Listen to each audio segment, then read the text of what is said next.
please take care of your people, give to mutual aid, let's support one another. But our business is thriving and the financial economy of our communities is just as important, because I know sometimes there's that bug in the back of your head that probably is telling you you're not doing enough, or you shouldn't be doing this. You shouldn't even be compensated. You shouldn't be making money. No, you should, because we know that the money that you're going to make is going to be used for good, and it's going to be used for the longevity and the freedom of our communities. Yeah, I mean, I say all the time that like I make more money now as a course creator than I did as a private teacher. And what I've been able to do with that money is make so many more free resources for my community than I was ever able to make when I was teaching private lessons. Hi, I'm Renee, and I'm a gender-affirming voice teacher. Today, I'm honored to introduce you to Evolve Benton, also known as the Speaking for Profit Coach. Evolve is a powerhouse speaker, author, educator, and the founder of Speaking for Profit University, where they help LGBTQ+ leaders thrive in entrepreneurship by teaching them how to monetize their message. Hold up, this is the trans voice channel I'm watching, isn't it? That is true, but let's face it, we do live under the current political climate, as well as capitalism, and it's not like we can just escape to space. So I thought, hey, let's talk about where being a proud trans person with a positive message and surviving under capitalism meet. Okay? Okay.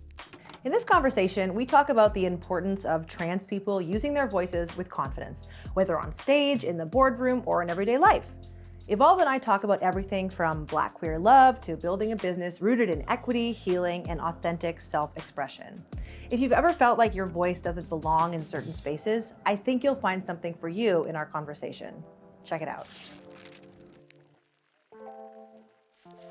Hi, Evolve. Thanks so much for joining me today. Thank you. Thank you for having me. I really appreciate you. Well, let's just jump right in and start with you. What was your relationship to your voice like early in your journey before you began speaking publicly and professionally? Yeah, this is a great question. So one story that I always want to share is that I actually had a speech impediment as a young person, which a lot of people don't know. So I didn't know. Yeah. Look, hey, we're getting started right in the beginning, right? Which is why I love your work so much. But probably in like first grade, I had a really bad lisp. You can hear it sometimes now when I speak, but I had a speaking coach who supported me with that at that time. And I really didn't want to go, you're a kid, you don't want to do all of that. But my parents didn't want me to be teased. I never was teased, but I think they wanted to anticipate that and just help me with my communication. So I remember for a long time listening to my voice and trying to understand how to not utilize that uneducate my tongue from lisping. Right. So I remember being a lot more slower as a speaker, a lot more quieter. And when I found art, I actually went to an elementary school that required you to do plays and all and dance, and it was a creative arts school. When I was able to be in those spaces, that's when I found that I got more comfortable with having fun with my voice, and that brought me joy, right? So in the beginning, I would say that I was a lot more shy, probably a lot more critical of myself and of my voice. And then the art is where I was able to like really explore and be like, okay, I can kind of go high, I can kind of go low, I can have fun with it, I can make up accents, right? Like this can be actually a fun process and not something that's so intimidating. Amazing. And did you like bring that joy and that desire to play like into your public speaking career as well? Oh yeah, definitely. So I started off before even going into like traditional public speaking as a poet, as a slam poet. Amazing. So one of the first things, I'll share a queer story with you. I was one of the first people to share a queer poem at my middle school, actually. And I wrote about like my first kiss with a girl. And I remember I took the poem to my English teacher, and she was like, you've got to do a good job at this. And she was a straight woman, but she was like, you don't know how much history is there with LGBT people in poetry. Like, you have a lot of people behind you, right? So she introduced me to Audre Lorde and so many amazing folks. But she was like, it's so important that this poem is really good. It can't just be okay. It has to be great. And she really helped me with that. So that's how I started speaking, was like sharing my story through poetry. And then when I got in college, I hosted open mics, right? And I led a writing workshop. And we had spaces where we could explore there as well. And I went to a historically Black college, and historically Black colleges are known to be a little bit more homophobic. So a lot of my poetry at that time, you probably could consider it protest poetry. Pushing back against gender norms. I was pushing back against non-gender inclusive restrooms. I was wilding out as a poet, and that's how I found my voice as a speaker. That's amazing. So all the guests that I've had on this podcast so far have been people that I've met through the voice space, but you're actually the first guest I've met through the business space. Yes. And I remember when we met at a conference for people like who do what we do, who sell courses and have businesses. I was so happy to like meet another queer and trans person. And I just wanted to ask, you identify as trans? Or only yes, queer, I identify as trans and non-binary. Yes. Okay, very cool. Definitely. And you were the first person I've met who has the pronouns they/king, and it stays with me. I love that so much. And I love it. I love it so much when people take it as well. Like, some people are like, are you the only one who can use king? I said, no, we're all royal. So for folks who are listening and watching, like, please, if you want to pick king, queen, your majesty, add that on as your pronouns as well, because we really are royal and amazing beings. Incredible. But so you built your business around helping LGBTQ plus people monetize their message. And I just wanted to know like what that phrase means to you and why it's important. Starting off as a queer person in the public speaking space, there was just no one who was telling me about the business side of it. Everyone was asking me to share my story for free or to share it for dinner, right? So I started off probably like really sharing my like queer story around like mental health and who I am in graduate school. And I was a broke graduate student. So I remember my professor saying, Evolve, can you come and share your story? I'm like, cool, what do I get? And they're like, you get an Amazon gift card and we'll feed you, right? Great. And I'm like, thank you. I need food. I need to survive. But then I remember I was at an event and someone said that they had raised $1.5 million at the event I spoke at. And that was the moment when it registered to me that I was kind of being taken advantage of, but didn't really know how to advocate for myself. So the reason I started Speaking for Profit, and the reason I say monetize your message, is I think as queer people, as LGBT people, we're often asked to share our story, our data, our information. And when you look at our statistics as far as the economy and how much we get paid and how much we make and the financial freedom that we don't have, it doesn't match. So for me, I wanted to kind of remove that shield from people and that curtain, bring back the curtain so that people could see this is actually a business, you can get paid and you should be compensated, especially if it's something that's emotionally laboring, like your coming out story or any of those traumatic things that might happen in your experience, you should be compensated for. So monetizing your message is literally that. You're sharing your story and someone needs to be paying you for it, whether that's written, poetry, singing, whatever it may be. And you should know how to monetize it. And there are various ways that we can do that, right? Like through various vehicles, but we should be thinking about monetization, mainly because eventually we all want to retire and be financially free. And also we're a community that is known to contributing to our young people and to our elders. So the more money I make, I take care of my young folks, I take care of my elder folks in my community. And I'm sure that you resource your money in the same way. So we have to be independent and do that. Yeah, I think there's like a taboo around money especially in queer communities. Like we don't like to talk about how much money we make or how we make money or ask to make money, especially when there's so few people given the opportunity to tell their story in the first place. And it's like, you want to spread the word and, talk about how cool it is to be trans out in the world. So that, I don't know, I'm sure that people listening can relate to this. Like I definitely have felt bad about turning down an opportunity because I wasn't getting paid enough or they weren't compensating me for my flight or things like that. It just feels so uncomfortable. How do you work towards breaking this stigma that queer people have around money? Yeah, you know what? That is probably, so this is the thing. Marketing is interesting in business, right? The marketing in my business is speaking for profit, monetize your message, right? And that draws people in because they want to make money. But what they don't realize is it's really me tricking them into doing some work around scarcity and their money mindset. So a lot of the conversations that I have with clients are about their relationships to money and why they believe that they are not worthy of it. Because some of that, like not feeling good about saying no, comes from being deep down being a people pleaser, right? And under being a people pleaser is probably because of your coming out experience or your experience with your identity, your experience with your voice or dysphoria, all these various things that come up when it comes to being queer and trans. So there's two things that I always do. One, we have an activity that we call our money back prophecy. And it's really a dream activity where you can think about what does it look like for you to actually thrive, not just survive, because many of us have only been in survival mode most of our lives. What does that look like? What do you want, massages every week? Like, no, I want you to take, like, this is you taking care of yourself, like being the extra person. Oh, you feel uncomfortable thinking about a first class flight? Why? Let's think about it. What would that more leg room feel like? Oh, you want to have children one day? Do you want to be able to send them to a private school, right? So really taking our dreams up to the next level and then putting a price on it so that we can know how much it costs.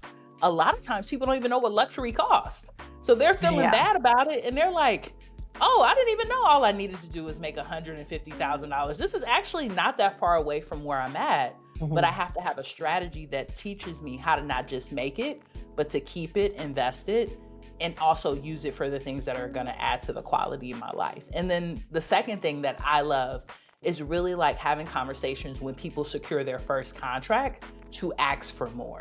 Because once you get into the negotiation and kind of like the game of the conversation, I think that you can gamify it and feel a little bit better. But if you always ask for more and that's always your apprentice, then you'll never be in a position where you're thinking about scarcity, right? You'll always have a way to kind of play with it in negotiation. So I love those type of conversations with clients. And I will say this, it's not easy work for them or for me, but being a part of people's dreams is so powerful. And that's what I love about being a business development coach. It kind of reminds me of rejection exposure therapy. Have you seen like these TikToks where people will like lie on the ground or ask for something for free at a coffee shop? I feel like trying some of those sometimes. I think it's good practice. But especially for like trans and queer people, speaking up and asking for what you want can come with like a lot of fear and pushback and even danger sometimes.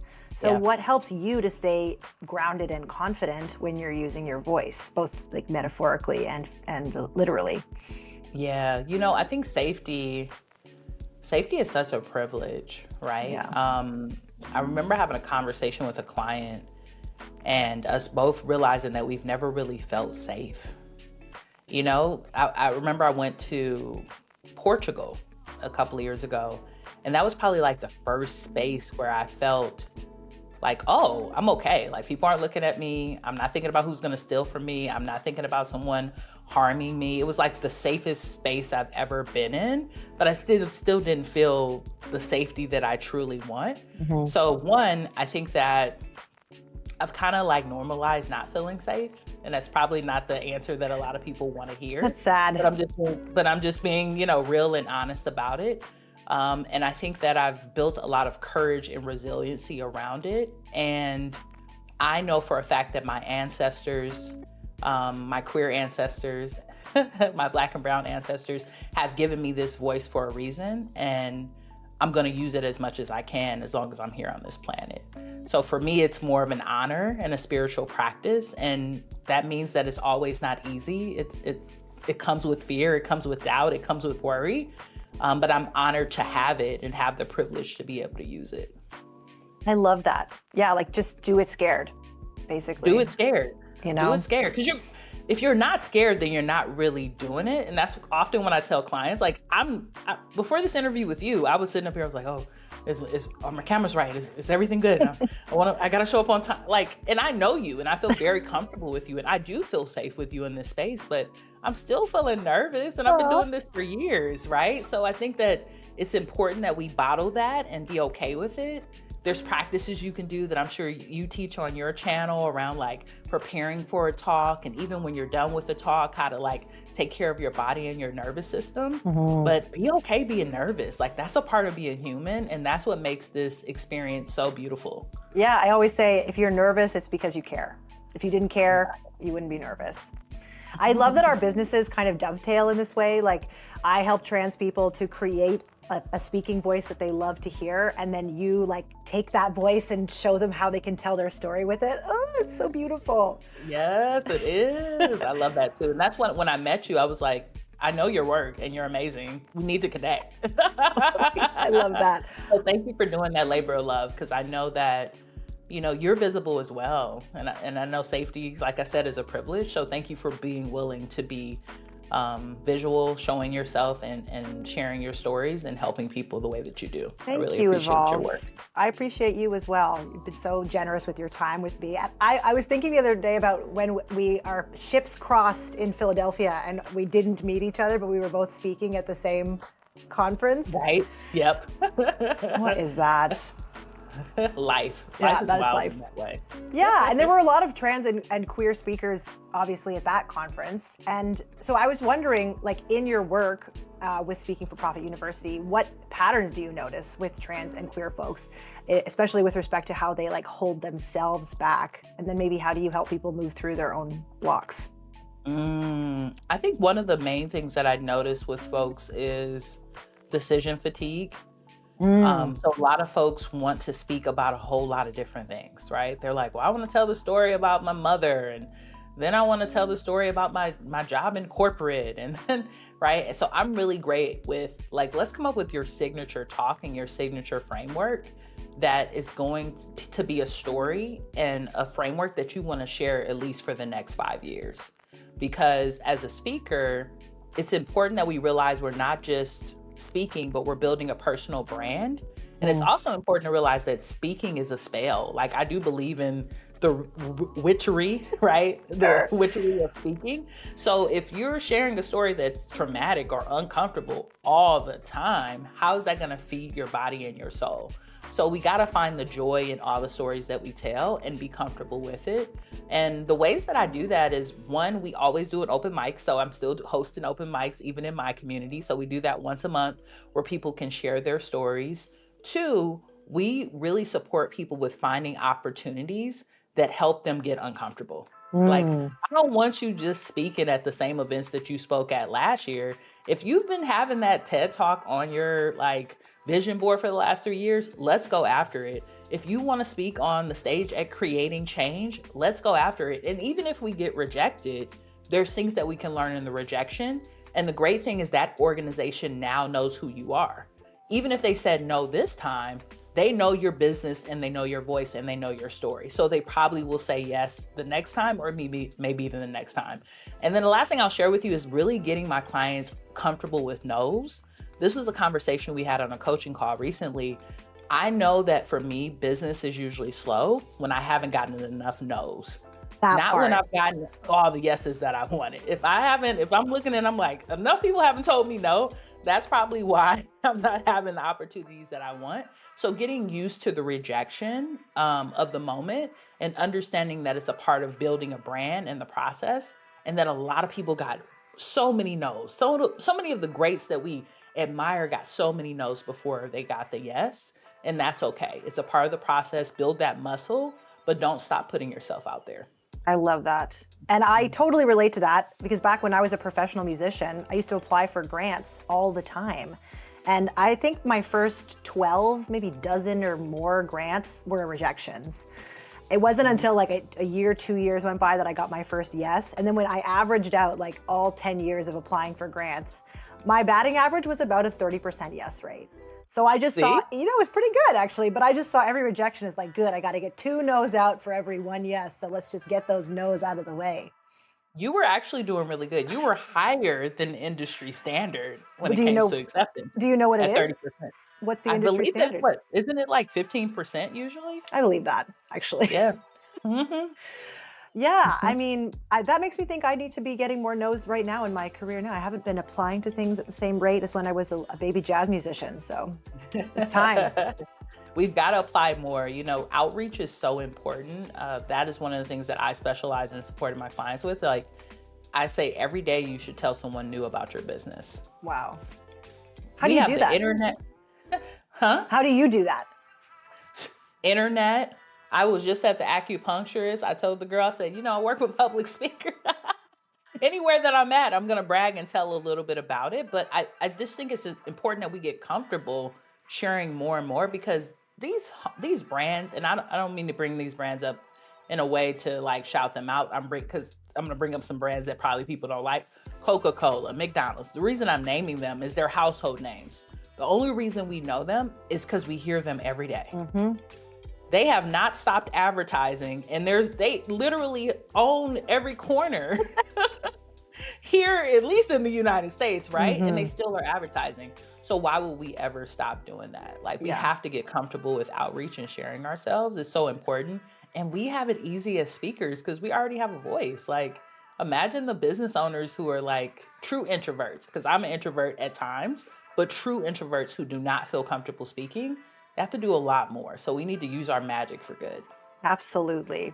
Yeah. And I think it's also, even if you're not a speaker, if you're an artist or if you're, doing any kind of business, if you can learn how to speak about yourself and about your business.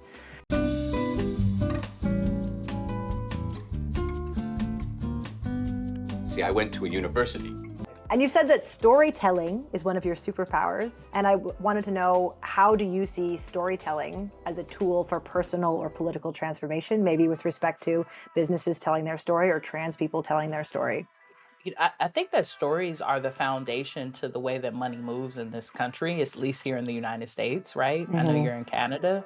And I think it's the same there. I mean, I've done some speaking engagements in that space.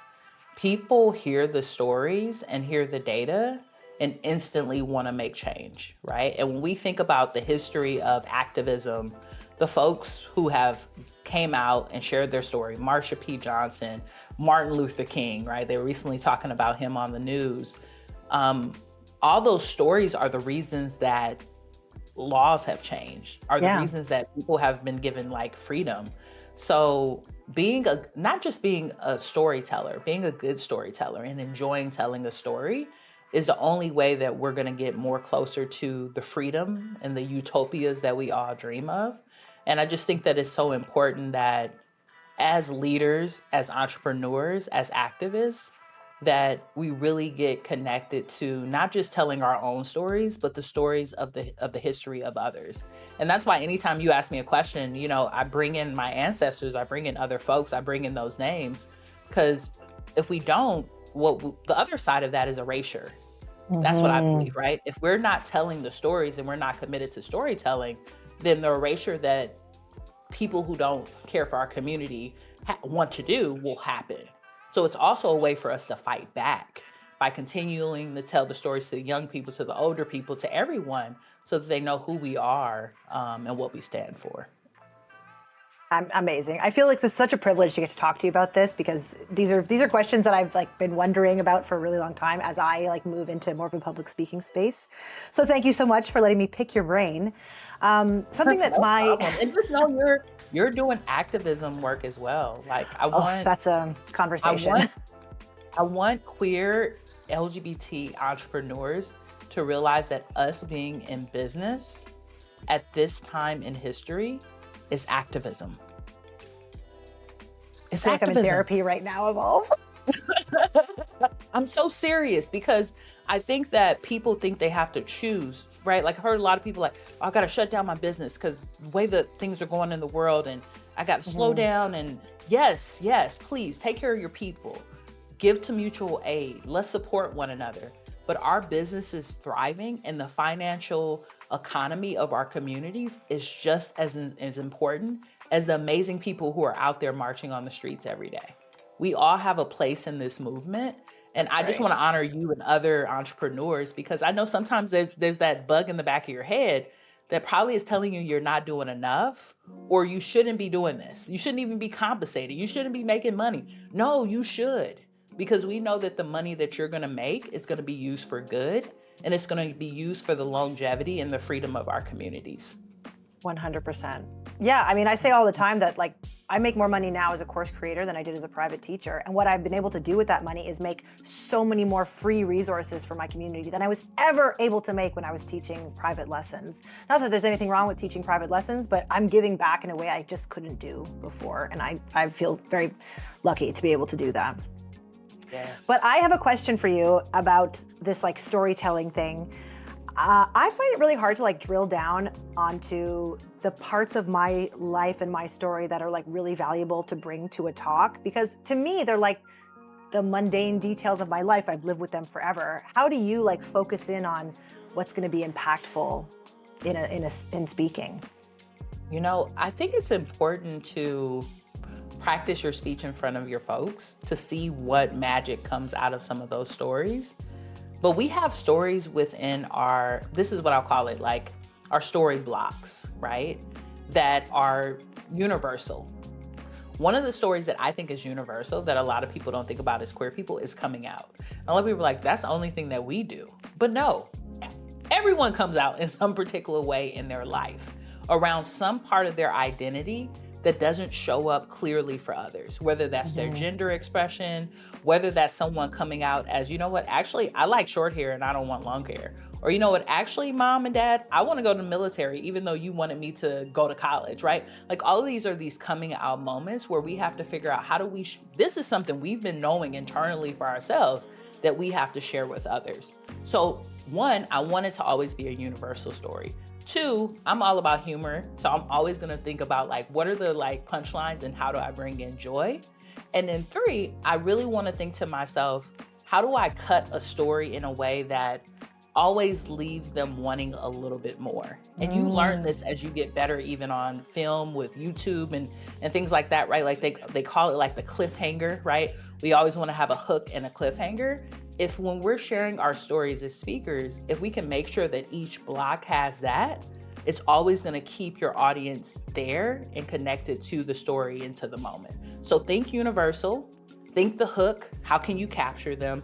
And then always leave them with a little bit, wanting a little bit more at the end, and you'll be pretty successful. But you want to always practice, y'all. Like the reason I share this story about practicing, I have a poem, and in the poem, one of the lines is I talk about piss running down my leg. It's about like trying to find a bathroom, essentially, right? As a trans person.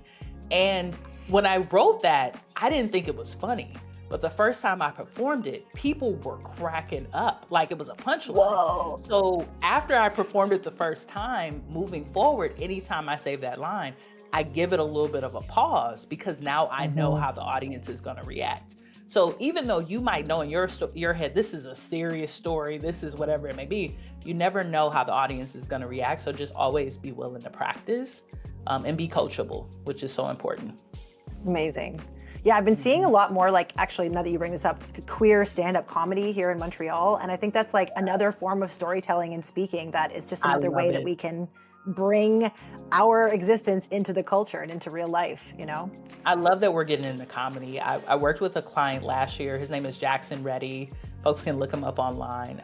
And he did an amazing speech about coming out as a trans person at our live event, but it was pretty much stand-up. I mean, it was so funny. Some of it we had to, like in the editor, because we were like editing his short reel, we had to pull out so much laughter from the background because people were just cracking up, right? But he's a stand-up comedian and now he wants to do more public speaking. But yes, like we're finding our ways in so many ways. And I love that we're bringing joy into it as a community. Incredible. Okay, I've got like two more questions, but I'm going to keep them short. Actually, this one's going to be long. Take your time, take your time. So I wanted to ask about when you have like these multiple axes of oppression, like you're a Black trans person, do you find yourself having to like silo your identity in order to tell a more palatable story? Or how do you bring all of yourself into your work? I know that you have done it, I've seen you do it, but I just want to know if you have a strategy for that. Yeah, that's a great question. You know, intersectionality is a topic that I think is talked about very much in theory, but this is a great question because you're asking like, how do you live it, right? Like, which is a little bit different. And I don't really know the answer to that, I'm gonna be honest with you, because I've been this person my whole life. But I will say that there was a time in my journey where I felt like exploring my queerness was important for that time in my life. So I talked about it a lot more in my work. There was a time when I felt like exploring my Blackness was really important. So I talked about it more in my work. right now I am in a relationship and I'm married. So I talk a lot more about that in my work, right? So I think for me, depending on where I'm at in my lived experience, I share it. I do know that when I'm thinking about being hired as a speaker, there's particular stories that I know people want me to tell, depending on what they hire me for. Like last month, I got all the gay for pay things. Everybody wanted to hear about the queer and trans experience because it was Pride Month. Right, sure. It was Pride Month, right? So I made sure that I shared those stories. I know when people pull me in for Black History Month or Juneteenth, they want me to share more of a Black experience. I love it. This organization last month said, we want you to speak about being Black, queer, and a professional. I said, yes, finally I could bring it all to the table. Thank you. Nice. Thank you for the moment. Love that. So I appreciate organizations who see all of me and want me to do that, but I also realize that there's time and place and there's different things that people want you to explore, depending on but you can't what they're separate yourself though, right? Like, I don't know, as a disabled person who is also trans, it's like those two parts of my identity have interacted with each other my whole life. I don't know what it's like to be non-disabled and trans, or trans and not, one and not the other. I'm sure it's the same for you. I can't turn it off. I'm with you. I can't turn it off. So when I'm in the Black space, you better believe the pronouns are in the name. I'm telling them they and king. You're going to get the tea, right? And if I'm in the queer space, I'm probably going to play Luther if you ask me what my song is of choice for you to introduce me. So you're going to get both sides no matter what. That's right. But I do know what stories to focus on. And I think that's important as a speaker because organizations do have outcomes. And sometimes the stories that you share can motivate leadership to do the things that they've been working on for months. So when a company comes to you and they say, hey, I want you to focus on you speaking about your experience as a disabled person, it's okay to lean into that because that's the job and what you're hired for, but always add a little bit of queerness there because they need that medicine. They need the flavor. 100%. You're so right. Okay, I don't want to take up too much more of your valuable time, but I just wanted to know what is bringing you joy in your work right now and what's next for you and your own voice journey? Great question. What's bringing me joy right now is the group of people I'm working with. Like, I was on a call with my clients yesterday and I'm working with a lot of healers, a lot of therapists, and it's just so cool to contribute to the lives of people who have decided a profession that is helping others, right? Like your job is literally to deal with the mental health crises of communities that I care about. So I'm really enjoying that. I'm enjoying YouTube. YouTube is like a space where I feel like I'm learning, I'm growing, I get to play. Someone joined and subscribed to my channel and then they bought my master class and they're coming next week, right? Like it's so cool to like connect with people that are not in my life and in the world in a global way. And I'm really, really enjoying the summer. Like I'm a summer baby. My birthday's in a couple of weeks. Go Leo season. Happy birthday. Thank you. Thank you. I got a lot of Leos in my life, let me tell you. A lot of lions, right? That's right. So I'm enjoying, just being in my birthday season, which is really good. Nice. Really good for me. And then what's next in my voice journey? So I bought this book and I said I was going to bring it so I could share with you because I think you should know this person because he was at the event we were at. But Cesar Cervantes came out with a book called, did you meet him? You met him, right? Yes, through you. Yeah, through you. Oh, I introduced you to him. Okay, great. Look, you did. I always pray. I'm that person. I'm a connector in life, so I'm not surprised. My past self did that. But he came out with this book called Great Speech. So I'm actually working on a new signature talk around my transition from corporate into being an entrepreneur and how I believe that we all have sales skills. Like I want to talk about sales in a way that's not salesy because we all have had to ask for a promotion. We've all had to ask for a day off. We've all had to sell ourselves in some capacity. We had to get our damn jobs that we had, right? So I want to write a signature talk and a book about that and do a TED talk. And Caesar he's just amazing with that. So reading his book first and you'll hopefully see me on the TEDx stage sometime Definitely next year. We will. I have no doubt. Yeah. My future vision is showing it to me already. Yes. Well, thank you so much, Evolve, for spending time with me today. It's been a total pleasure, and I'm just honored that you had the time to come and chat with me. Oh, thank you so much. Can I throw the question back to you? Because I'm sure the audience is wondering, what's bringing you joy right now? What's next in your voice journey? What's bringing me joy right now? It's personal. Ooh. Let me tell you, I had a big life shift and I started living with a partner, which I have not done in over a decade. Wow, And congratulations. it has, thank you so much. And it's just been so easy and so wonderful. And I feel like it's just freed up so much mental space for me to do a better job at work. And I know that sounds silly, like having a personal life makes work easier, but that has been the outcome for me, is that I feel more present because half the chores and half the food preparation. And so I just am able to like be way more present at my job because there's less to do around the house. And so that's bringing me a lot of joy. I love that. Cohabitation. Yeah.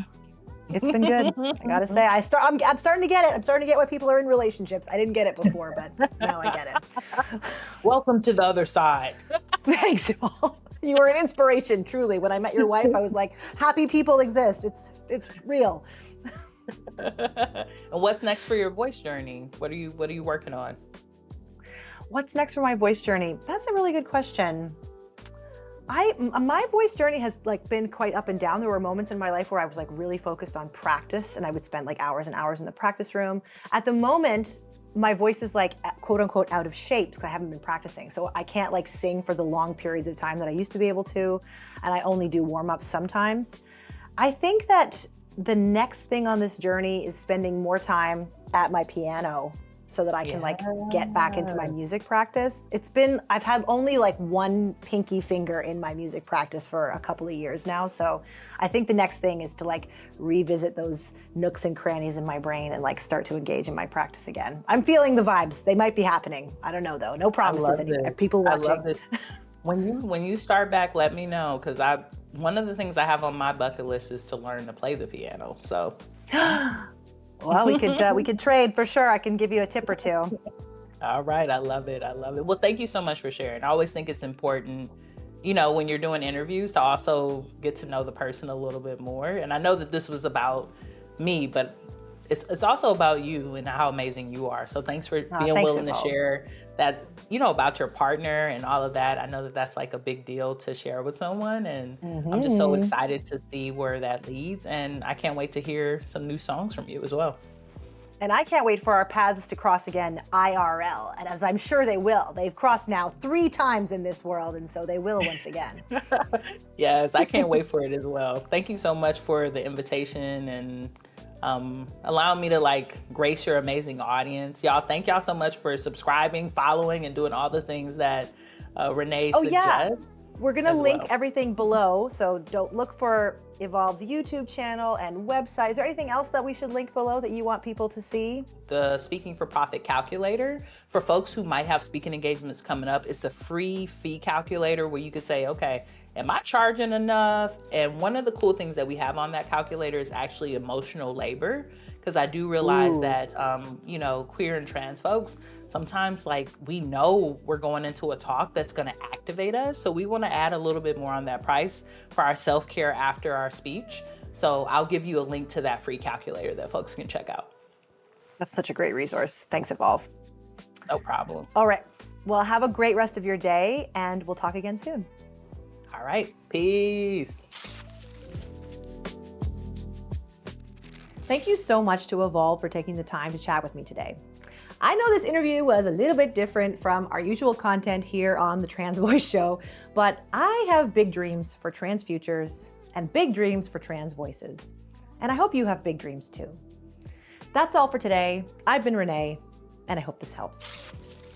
Okay. Ready? Yes. All right. These are trans voices that we, can we do that again?